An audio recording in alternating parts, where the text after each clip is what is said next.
इस लेक्चर में हम कवर करेंगे सॉल्वेंसी का मीनिंग और सॉल्वेंसी रेशो का मीनिंग। उसके बाद इसकी जो इम्पोर्टेंट फॉर्मूले हैं, 4 इम्पोर्टेंट फॉर्मूले हैं, देखते हैं कितने कवर होते हैं इस लेक्चर में।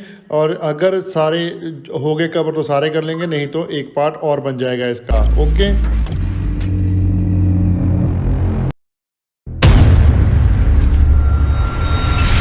हेलो दोस्तों, वेलकम बैक टू tips.com। मैं हूं आपका अपना अकाउंटिंग दोस्त सरबजीत सिंह। हम कर रहे हैं अपना चैप्टर अकाउंटिंग रेशियोज, जिसका आज हम नेक्स्ट टॉपिक कवर करेंगे सॉल्वेंसी रेशियोज। चलिए सबसे पहले हम देख लेते हैं मीनिंग ऑफ सॉल्वेंसी।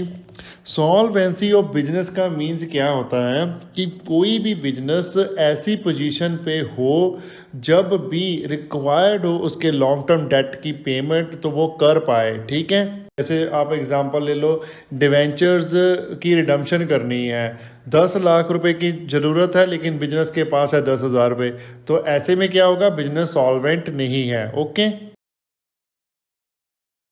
अब सॉल्वेंसी रेशो का मीनिंग क्या है। सॉल्वेंसी रेशो से ही हमें पता चलता है कि जो एंटरप्राइज है, जो भी बिजनेस है हमारा, वो कैपेबल है भी अपने फाइनेंशियल ऑब्लिगेशन पे करने के कि नहीं। ठीक है, वो हम 4-5 फॉर्मूले देखते हैं, उसके साथ हमें पता चल जाता है कि बिजनेस सॉल्वेंट है या इनसॉल्वेंट है to their long term financial obligation. Okay,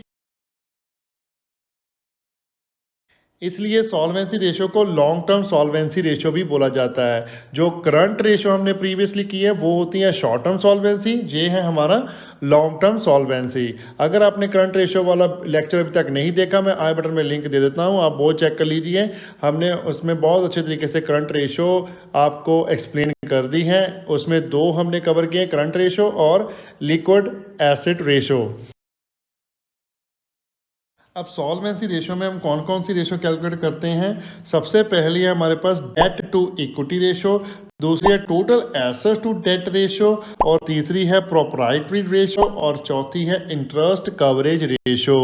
अब इन चारों ही रेशोज के फॉर्मूलाज हम वन बाय वन समझ लेंगे विद इलस्ट्रेशंस। तो चलिए स्टार्ट करते हैं। पहली रेशो हम कैलकुलेट करेंगे डेट टू इक्विटी रेशो। अब डेट टू इक्विटी रेशो का पहले मीनिंग समझ लेते हैं, फिर उसका फॉर्मूला समझेंगे, फिर उसकी इलस्ट्रेशन कर लेंगे। ठीक है, अब डेट टू इक्विटी रेशो क्या शो करती है, रिलेशनशिप शो करती है between the external debt to shareholders fund. जो भी शेयर होल्डर्स का पैसा पड़ा है बिजनेस के पास, उसके अगेंस्ट में कितना लोन लिया हुआ है आउटसाइडर से, मीन्स कितना डेट है बिजनेस पर आउटसाइडर का।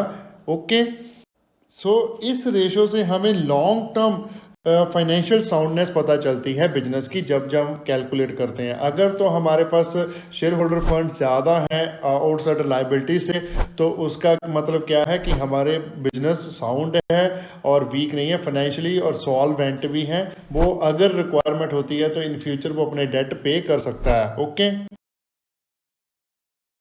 जो बिजनेस के एक्सटर्नल डेट्स होते हैं उसे हम एक्सटर्नल इक्विटीज भी बोलते हैं। ठीक है, वो एक लायबिलिटी होती है बिजनेस की जो पे करनी होती है आउटसाइडर को, मीन्स उनकी कोई मालकियत नहीं होती बिजनेस पर, लेकिन उन्होंने बिजनेस में पैसा लगाया होता है एज ए लोन। ओके, अब एक्सटर्नल इक्विटी या फिर एक्सटर्नल डेट में क्या क्या इंक्लूड होता है। पहले तो एक आइटम इंक्लूड होती है लॉन्ग टर्म बोरविंग्स। जो भी पैसा हमने लॉन्ग टर्म के लिए रेज किया हुआ है, जो हमारा करंट लाइबिलिटीज में है वो नहीं, उसके अलावा जो हमारे पास नॉन करंट लाइबिलिटीज हैं, लॉन्ग टर्म बोरविंग, वो इंक्लूड होगी। और दूसरा लॉन्ग टर्म प्रोविजंस हो जाएंगी, जितनी भी लॉन्ग टर्म प्रोविजंस है आपके पास वो भी इसमें इंक्लूड करनी है। बैलेंस शीट में आपके पास इक्विटी एंड लाइबिलिटी हेड के अंदर नॉन करंट लाइबिलिटी सब हेड के अंदर जो आइटम्स दिखाई होती हैं, जिसमें डिवेंचर्स होते हैं, बैंक लोन, इंस्टीट्यूशन लोन वगैरह होते हैं ना, जिसमें आपने लिखा होता है long term borrowings. Long term borrowing का आप नोट लगा के वहां पर डिटेल लगाते हो कौन कौन सी है, कहां कहां से आपने लोन लिया हुआ है, वो सारा कुछ होता है। ठीक है, आपकी आइटम होती है long term borrowing, long term provisions. Okay, चलिए अब हम कंप्यूटेशन देखते हैं कैसे करना है हमने डेट टू इक्विटी रेशो। तो डेट टू इक्विटी रेशो का फॉर्मूला है हमारे पास डेट ओवर इक्विटी। अब डेट टू इक्विटी रेशो भी हमारी प्योर रेशो होती है, मींस रेशो में ही लिखा जाता है, जैसे 1:1, 2:1 या फिर 1:2 ऐसे ही लिख होता है। ओके, प्योर रेशो में लिख होता है ये। अब नॉर्मली हमारी जो डेट टू इक्विटी रेशो है 2:1 ही हमारे लिए अप्रोप्रिएट कंसिडर की गई है, ठीक है। मींस अगर 2 डेट है और 1 इक्विटी है तो दैट इज ओके। उसके अलावा अगर नीचे आती है तो उसकी फाइनेंशियल पोजीशन जो कंपनी की है वो कम साउंड है। ओके, अब आपको क्वेश्चन में सीधे डेट नहीं भी लिखा दिया जा सकता। अगर थोड़ा सा टफ क्वेश्चन हो तो आपको जो डेट है वो कैलकुलेट करना पड़ेगा। वो उसके लिए आपको 3-4 तरह की आइटम दी हो सकती हैं। जैसे अगर आपको लॉन्ग टर्म बोरोइंग दिया हुआ है, उसके साथ लॉन्ग टर्म प्रोविजन दिया हो, दोनों को ऐड करके आप डेट निकाल लोगे, ठीक है। और अगर आपको टोटल डेट दिया हुआ है उसमें से आप करंट लायबिलिटीज को माइनस कर दोगे तो आपके पास नॉन करंट डेट आ जाएगा, मीन जो डेट आपने यूज करना है डेट टू इक्विटी रेशियो फॉर्मूले में। ओके, और अगर आपको टोटल कैपिटल एम्प्लॉयड दिया हुआ है तो उसमें से आपने इक्विटी को लेस कर देना है, तो आपके पास आ जाएगा डेट ओनली बचेगा जो, ठीक है। टोटल कैपिटल एम्प्लॉयड में ऑलरेडी इंक्लूड होता है हमारा लॉन्ग टर्म डेट, इसलिए जब टोटल कैपिटल एम्प्लॉयड से आप equity means share holder fund जितना भी आपके पास वो निकाल देते हो तो आपके पास बचेगा ओनली डेट। ओके, आपके जब लास्ट फार्मूले में आपके पास कैपिटल एम्प्लॉयड दिया हुआ है तो कैपिटल एम्प्लॉयड भी कैलकुलेट करने के लिए हमारे पास दो मेथड्स हैं। एक तो सिंपल है, डेट प्लस इक्विटी करोगे तो आपके पास कैपिटल एम्प्लॉयड निकल के आ जाएगा। ओके, लेकिन अगर आपका थोड़ा सा क्वेश्चन भी टफ होता है तो उसमें आपको एसेट साइड दी होगी तो उसमें से ही आपको कैपिटल एम्प्लॉयड निकालना पड़ेगा।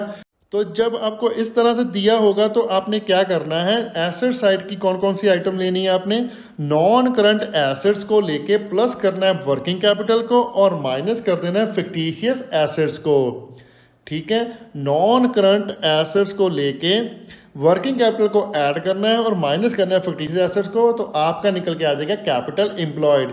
जब आपका कैपिटल एम्प्लॉयड आ जाएगा तो क्वेश्चन में आपको इक्विटी तो गिवन ही होगा, इक्विटी या फिर शेयर होल्डर फंड वो आपने सब्ट्रैक्ट कर देना है, तो आपके पास डेट की वैल्यू निकल के आ जाएगी। ओके,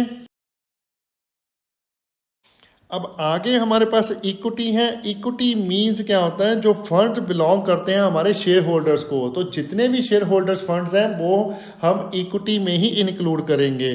तो इक्विटी का फॉर्मूला क्या बन जाएगा, share capital plus reserve and surplus, अगर आपके पास सिंपल बैलेंस शीट आती है। अगर थोड़ा सा टफ क्वेश्चन आता है तो उसमें आप एसेट साइड से भी निकाल सकते हो अपने शेयर होल्डर फंड्स को। उसमें क्या करोगे आप, नॉन करंट एसेट्स को लेके उसमें से आपने ऐड करना है वर्किंग कैपिटल को और लेस करना है नॉन करंट लायबिलिटीज को। ओके, और इसके अलावा आपका शेयर होल्डर फंड या इक्विटी कैसे निकलेगा, टोटल एसेट्स अगर आपको गिवन हो तो उसमें से आपने टोटल डेट को माइनस कर देना है, तो आपके पास जो बचेगा वो बच जाएगा सारा इक्विटी। ओके, अब 2 टाइम्स हमने वर्ड यूज किया था वर्किंग कैपिटल। अब वर्किंग कैपिटल का फॉर्मूला क्या होता है, current assets minus current liabilities, तो जब निकलेगी उसे हम बोलते हैं वर्किंग कैपिटल, जितनी भी आएगी, ठीक है। करंट एसेट से हमने करंट लायबिलिटी को सब्ट्रैक्ट करना है। ओके, चलिए अब हम फटाफट से इसकी एक इलस्ट्रेशन कर लेते हैं टीएस गरेवाल की बुक में से। From the following information calculate the debt to equity ratio. Information हमें क्या गिवन है, share capital 10,000, equity share of 10 each 1 lakh के दिए हुए हैं, जनरल रिजर्व दिए हैं 45,000 के, सरप्लस दिया हुआ है balance in the statement of profit and loss 30,000 का, डिवेंचर दिए हुए हैं 75,000 के, लॉन्ग टर्म प्रोविजन दिए हुए हैं 25,000 की और आउटस्टैंडिंग एक्सपेंसेस दिए हुए हैं 10,000। अब debt to equity ratio calculate करने के लिए हमारा फार्मूला होता है डेट ओवर इक्विटी। ओके, तो हमें 2 आइटम कैलकुलेट करनी पड़ेगी, एक तो डेट और दूसरा इक्विटी। जैसे आपने इस लेक्चर में समझ ही लिया है डेट का फॉर्मूला वगैरह भी, डेट हमारा कैसे निकलता है, long term borrowing plus long term provisions. Okay, अब लॉन्ग टर्म बोरोइंग में हमारे पास डिवेंचर्स गिवन है और long term provision already given है। एक हमें आउटस्टैंडिंग एक्सपेंसेस दिया हुआ है, वो तो हमारी करंट लायबिलिटी होती है तो वो इंक्लूड नहीं होगा, तो डेट में ओनली 2 आइटम्स ही हम इंक्लूड करेंगे। तो डेट हमारा निकल के आ जाएगा। देखिए डिवेंचर्स है हमारे पास 75,000 प्लस कर लो लॉन्ग टर्म प्रोविजन 25,000, तो डेट टोटल हमारा आया 1 लाख रुपीज। ऐसे ही हम इक्विटी कैलकुलेट कर लेंगे। इक्विटी होती है शेयर होल्डर्स फंड्स, जो भी शेयर होल्डर का है वो सारा ऐड हो जाएगा। तो शेयर कैपिटल भी शेयर होल्डर की होती है, जनरल रिजर्व का भी हक शेयर होल्डर पर ही होता है, और सरप्लस पर भी शेयर होल्डर का ही हक होता है। तो ये तीनों चीजें ऐड कर देंगे हम। तो इक्विटी का फॉर्मूला बन जाएगा हमारे पास share capital plus general reserve plus surplus, that is balance in the statement of profit and loss account. तो ये हमारे पास आ गया 1 लाख हमारे पास कैपिटल है, प्लस 45,000 है जनरल रिजर्व, प्लस 30,000 है सरप्लस, तो टोटल आ गया 1,75,000। तो चलिए अब हम इनको पुट करते हैं अपने फार्मूले में। तो डेट है हमारे पास 1 लाख और इक्विटी है 1,75,000। तो जब किया तो हमारे पास जो निकल के आ गया 0.75:1। ओके, अब आइडल तो हम अप टू 2 मानते हैं, लेकिन 2 से कम हो रेशो तभी हमारी अच्छी होती है। जैसे हम करंट रेशो क्या कहते थे, 2 हो या 2 से ज़्यादा हो, लेकिन जे अप टू 2 होनी चाहिए और 2 से कम होनी चाहिए। जितनी कम होगी उतनी ज़्यादा सही है बिजनेस के लिए। ठीक है, अगर कोई डाउट है तो एज यूजल मेरा जो लाइन है मैं आपको बोलूँगा कि प्लीज़ कमेंट कीजिए, हमारे यूट्यूब पर कमेंट कीजिए, इंस्टाग्राम पर हमें डीएम कीजिए, फेसबुक पर हमें मैसेंजर पर मैसेज कीजिए, या फिर हमें मेल कीजिए अपने क्वेश्चन, हम उसका रिप्लाई ज़रूर करेंगे। ठीक है, वीडियो को लाइक करना मत भूलिएगा, कमेंट कीजिए और शेयर करें अपने फ्रेंड्स और रिलेटिव के साथ जितना ज़्यादा हो सकता है। चैनल को सब्सक्राइब करना मत भूलिएगा, बेल आइकन को प्रेस करें ताकि कोई लेटेस्ट वीडियो की नोटिफिकेशन मिल सके। Thanks for watching, bye bye, good morning, good afternoon, good evening, good night, जब भी आप वीडियो को देख रहे हो। सत श्री अकाल।